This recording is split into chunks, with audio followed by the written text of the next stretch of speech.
태교한 성도 여러분, 안녕하십니까? 한 주간 평안하셨습니까?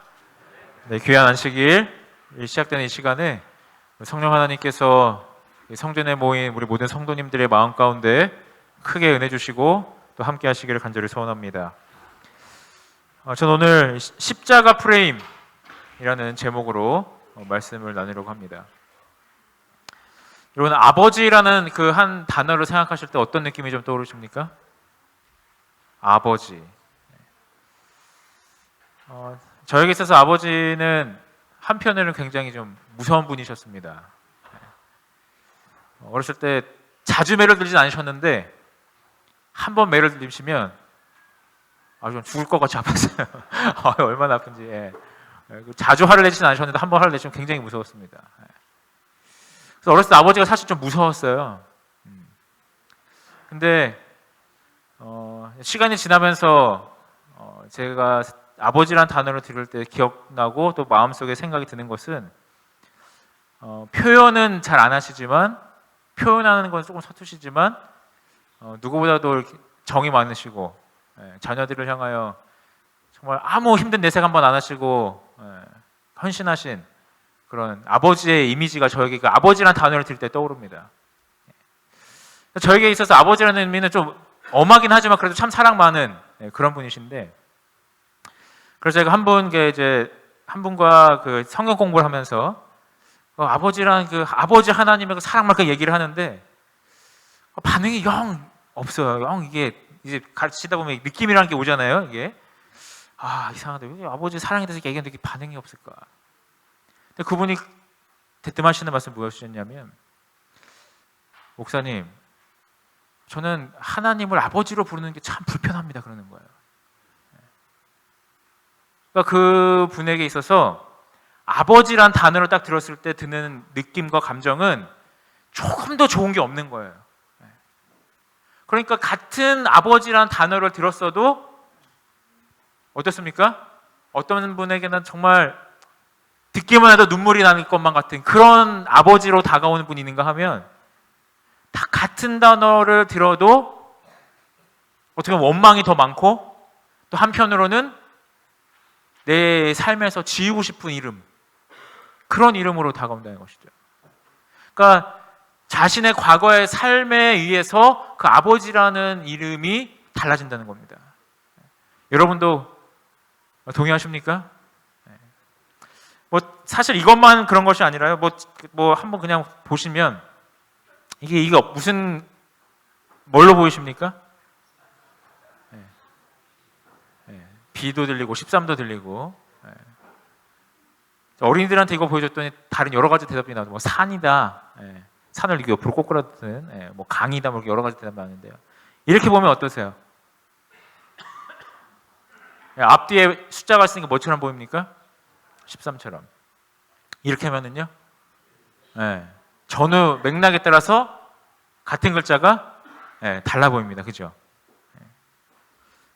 글자는 변하지 않았는데요. 그죠? 그 철학자 에피쿠로스라는 사람이 이런 질문을 했습니다. 이런 말을 했습니다. 신은 악을 막을 의지는 있지만 그러할 능력이 없는 것인가? 그렇다면 그는 전능하지 않은 것이다. 악을 막을 능력은 있는데 그러할 의지가 없는 것인가? 그렇다면 그는 악한 것이다. 악을 막을 능력도 있고 그럴 의지도 있는 것인가? 그렇다면 도대체 이 세상의 악은 어디로부터 기인한 것인가? 악을 막을 능력도 의지도 없는 것인가? 그렇다면 왜 그를 신이라 불러야 하는가? 이 질문들에 대해서 어떻게 생각하십니까? 얼핏 보면 논리적이고 합리적인 그런 질문처럼 보입니다. 그러나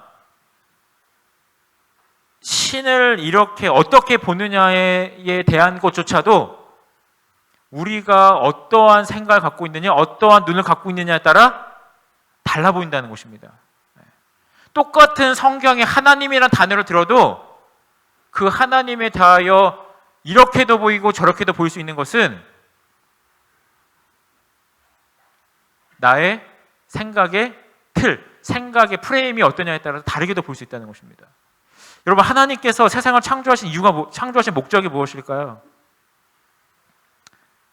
하나님께서 도대체 아담과 하와를 창조하신 이유가 무엇일까요?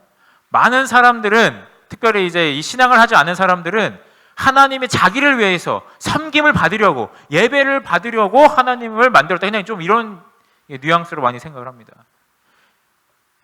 특별히 이사야서 43장 7절을 좀 같이 읽어볼까요? 시작.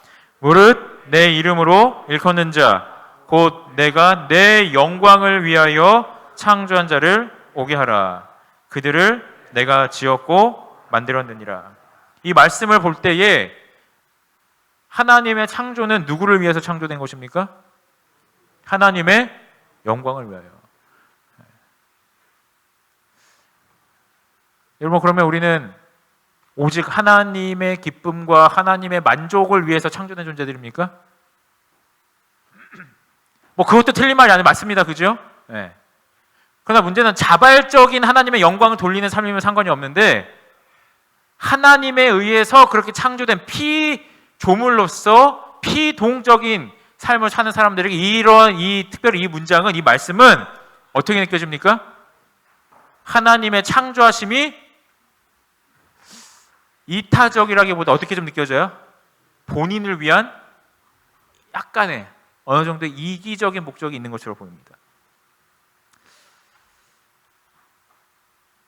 여러분, 하나님께서 내 영광을 위하여 창조하였다 할 때 이 영광의 의미는 무엇일까요? 같이 좀 읽어보겠습니다. 시작. 예수께서 대답하여 가라사대 인자가 영광을 얻을 때가 왔도다. 내가 진실로 진실로 너희에게 이르노니 한 알의 밀이 땅에 떨어져 죽지 아니하면 한 알 그대로 있고 나는 열매를 맺느니라. 요한복음 12장에 있는 말씀입니다. 여러분, 요한복음 12장의 배경은 나사로가 죽었다가 부활한 그 사건을 배경으로 갖고 있어요.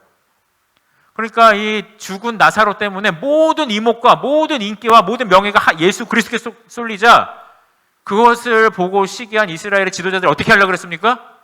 베드로도 죽이고 예수님도 죽이려고 했어요. 제가 지금 누구라고 했습니까? 베드로라고 그랬습니까? 죄송합니다. 나사로도 죽이고 예수님도 죽이려고 했어요. 네. 그러면서 예수님께서는 직감을 하십니다. 뭐가 멀지 않았구나?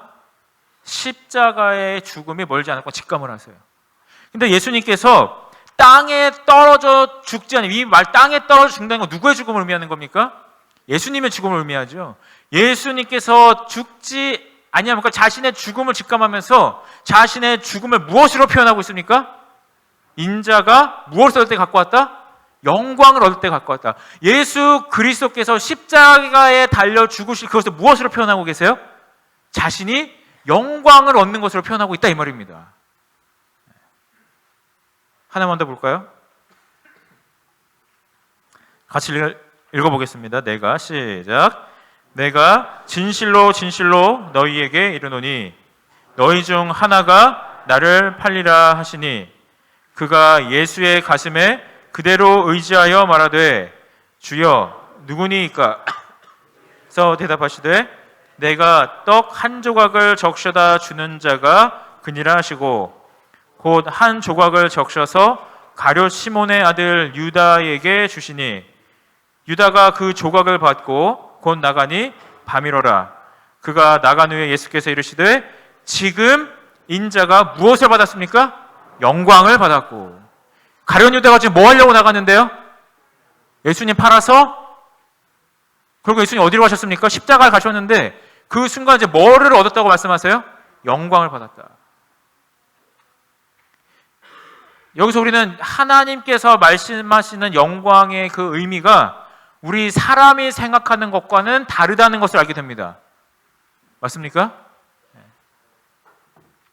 우리 영감에 글에 있는 말씀을 잠깐 좀 보겠습니다. 예수님을 바라볼 때에 우리는 주는 것이 우리 하나님의 영광임을 안다. 당신의 공로를, 다시 얘기하면 십자가의 공로를 당신의 자녀들에게 주는 것이 하나님의 무엇입니까? 영광입니다. 이 땅에서 영광이란 내가 높임을 받고 우리 가족이 어떤 부귀 명예를 누리는 그런 의미가 다분합니다. 그러나 하늘나라에서의 영광의 의미, 예수 그리스도께서 말씀하실 때 영광의 의미는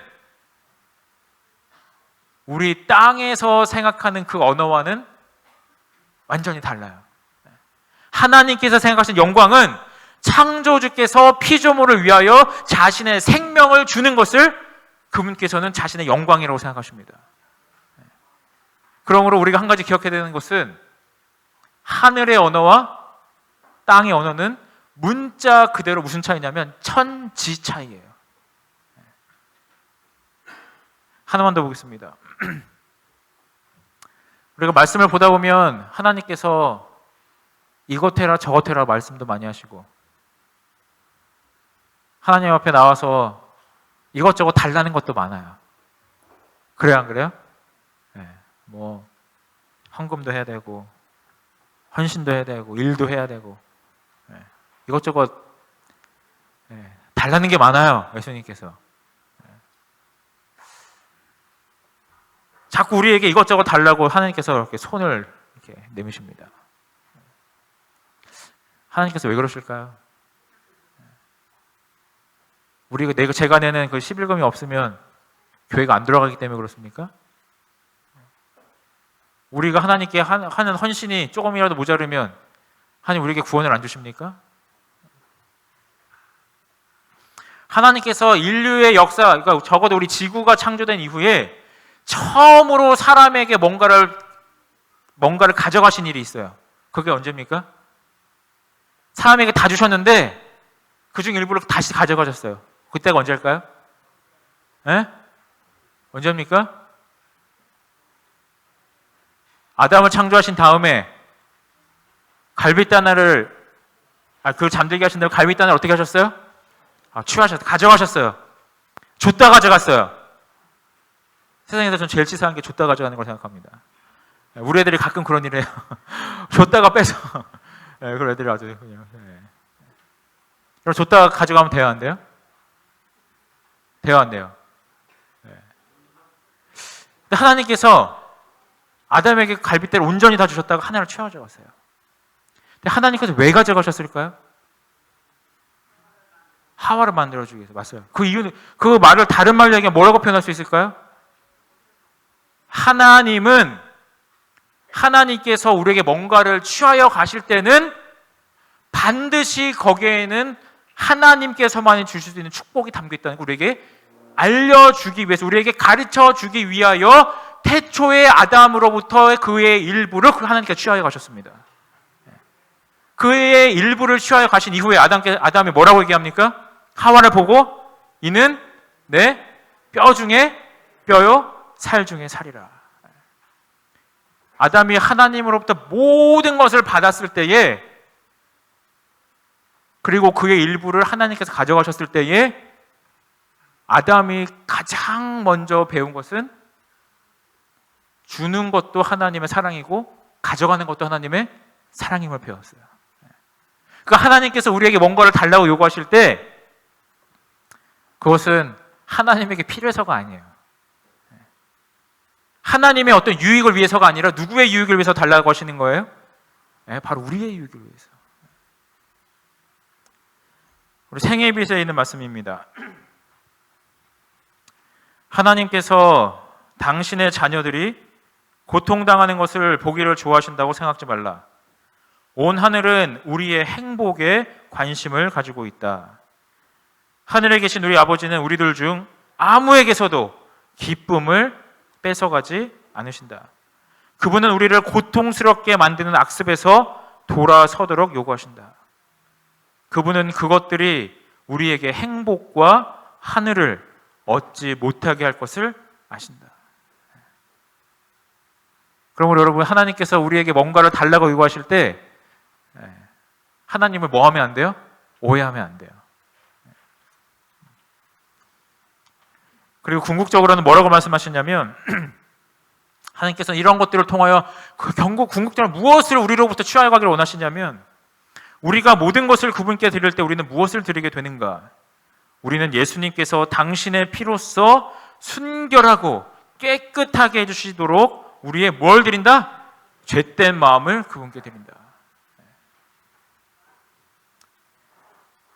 여러분, 하나님의 생각과 우리의 생각은 무슨 차이예요? 말 그대로 천지 차이입니다. 하나님께서 생각하시는 영광과 우리가 생각하는 영광은 무슨 차이예요? 천지 차이예요. 하나님께서 생각하시는, 하나님께서의 달라고 하시는 것과 내가 생각하는 그 달라고 하는 것의 차이는 어떤 차이예요? 천지 차이예요. 그럼 우리가 한 가지 기억해야 될 것은, 내가 생각하는 것처럼 하나님을 그렇게 생각하는 것은 굉장히 우리의 영적인 삶에 있어서 유익이 되지 않는다는 것입니다.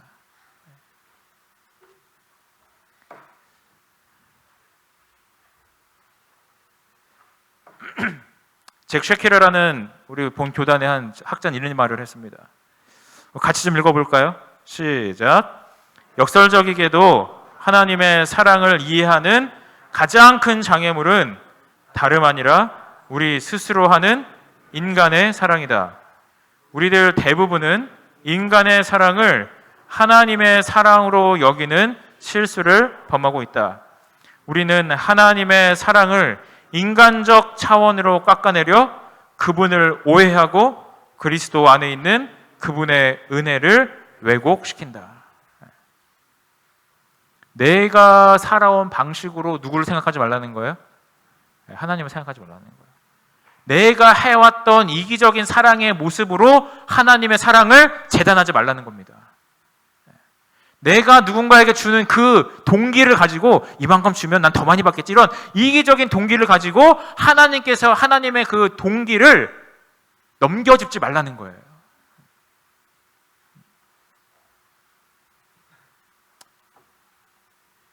나름마다 다르게 해석되는 제스처가 있습니다.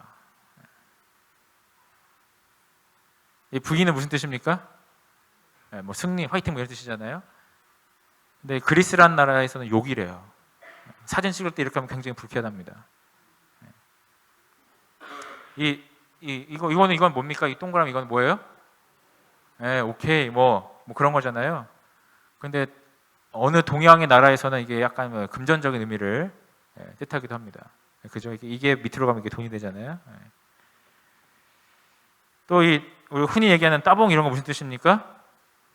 아, 좋다 이런 뜻이잖아요. 일부 아프리카 이런 데서는 그것도 욕이랍니다. 뭐 또 이제 뭐 이런 거는 무슨 뜻이에요? 아, 정신 나갔다 뭐 그런 뜻이죠. 뭐 미쳤어 이런 뜻이잖아요. 근데 아르헨티나에서는 전화 왔다는 뜻이래요. 전화 받아 이런 뜻이에요. 전화 받아. 문화마다 뭐가 달라요? 언어의 그 똑같은 제스처에 대한 해석이 다르다는 것이죠. 그러므로 우리도 오늘 하나님의 사랑을 우리 인간적인 생각으로, 내가 살아가는 이 문화 속의 그 방식으로 하나님을 바라보게 될 때에 하나님의 사랑을 오해할 수 있다는 겁니다. 여러분 혹시 이 사진 보셨나 모르겠습니다. 보신 적 있으신가요? 한 번씩 보신 적 있으시죠? 누가 보이셔요? 아줌마도 보이고 마귀 할멈처럼 보이는 한 할머니도 보이고. 그리고 이게 왜 달라 보일까요? 이 그림이 원래는 맥락 효과라는 그 이론을 설명하기 위해서 이제 나온 그림이라고 합니다. 맥락 효과가 뭐냐면, 아가씨에 대한 사진, 젊은 이쁜 아가씨의 옆모습을 계속 보고 이 사진을 보면 뭐처럼 보이고요? 아가씨가 옆모습을 이렇게 보고 있는 그 모습이 목걸이라고 있는 모습으로 보이고요. 주걱턱 할머니의 사진을 계속 보고 이 사진을 보면 뭐가밖에 안 보일까요? 할머니밖에 안 보인다는 거예요. 사랑하는 여러분, 오늘 우리가 어떠한 생각을 가지고, 어떠한 배경을 가지고, 어떠한 경험을 가지고 하나님을 보느냐에 따라서 하나님이 달라 보일 수 있습니다. 때로는 우리가 성경을 보다 보면 이해하기 어려운 내용들이 있어요. 의문이 생겨요. 하나님을 의심하게 됩니다. 하나님 왜 하필 선악과 만드셔가지고 내가 지금 이 땅에서 고생하고 있는가? 하나님은 왜 하와가 따먹으려고 했을 때 그 손을 잡지 않으셨을까? 왜 하나님께서는 이제 가나안 정벌할 때 죄 없는 아이들까지 다 죽이라고 하셨을까? 때로는 나의 생각과 나의 상식으로, 그리고 오늘날 우리의 문화로 다 해결되기 어려운 의문들이 내 속에 생깁니다. 여러분, 그럴 때 우리가 하나님을 어떻게 바라봐야 될까요? 하나님 어떻게 생각해야 될까요? 희미한 빛을 가지고 하나님의 사랑을 보면 안 돼요. 확실한 빛을 가지고 하나님을 봐야 됩니다.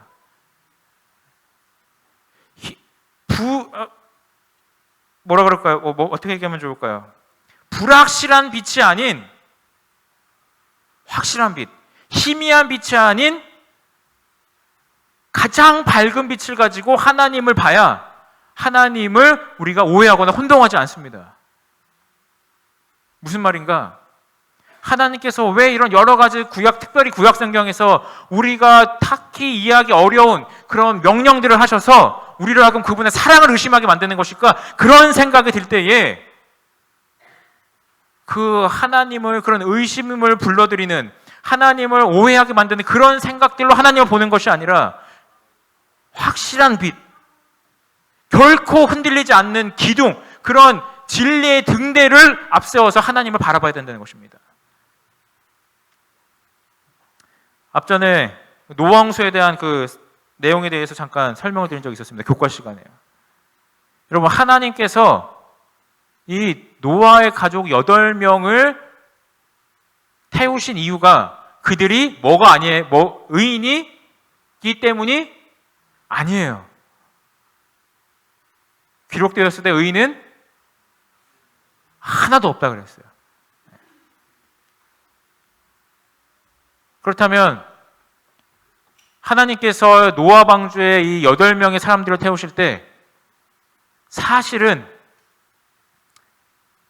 8명의 사람들을 태우지 않으셨다면 어땠을까요? 하나님께서 8명의 사람들을 태우지 않으셨어요. 아주 절대적인 잣대를 들이대서 은혜 없이 태우지 않으셨다면 어땠을까요? 하나님의 입장에서 봤을 때 괜찮아요, 안 괜찮아요? 특별히 예수님의 입장에서 봤을 때 괜찮아요, 안 괜찮아요? 제 입장에서 봤을 땐 괜찮아요. 제가 예수님이라면. 세상에 구원할 사람이 아무도 없어요. 그럼 뭐도 없어요? 이 땅에 내려와서 구원할 사람이 아무도 없는 거예요. 그럼 예수님 십자가에 달려서 죽으실 이유도 없는 겁니다. 근데 굳이 8명을 은혜로 태우셔서 그들을 살려서 또 다른 민족을 다시 한번 일으키셔서 이 지구상의 사람들로 가득하게 하셨다는 것은 무엇을 뜻하는 거예요? 내가 어떻게 해서라도 저 사람들을 뭐 해야겠다는 의지입니까? 구원해야겠다는 의지인 거예요. 예수님께서 자기 스스로 작두에 자기 머리를 들이미신 것과 다름이 없다 이 말입니다. 그래서 우리는 이 노아 홍수가 단순히 하나님의 죄에 대한 심판이 아니라 어떻게 해서든 이 인류를 구원하고자 하셨던 하나님의 사랑의 결과였음을 십자가의 확실한 빛을 통해 보니 확실해지는 것입니다.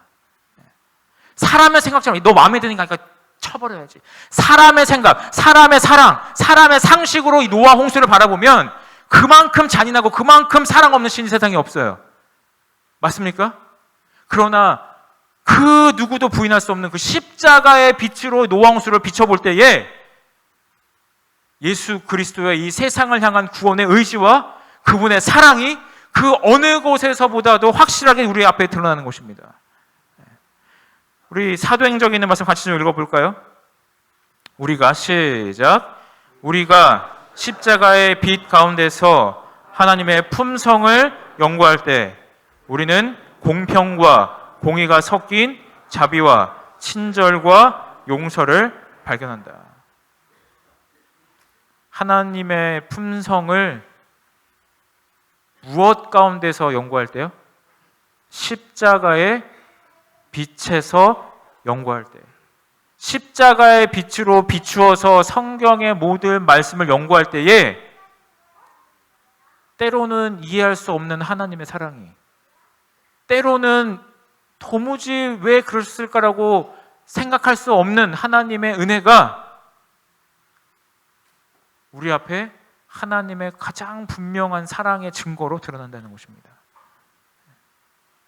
사랑하는 성도 여러분,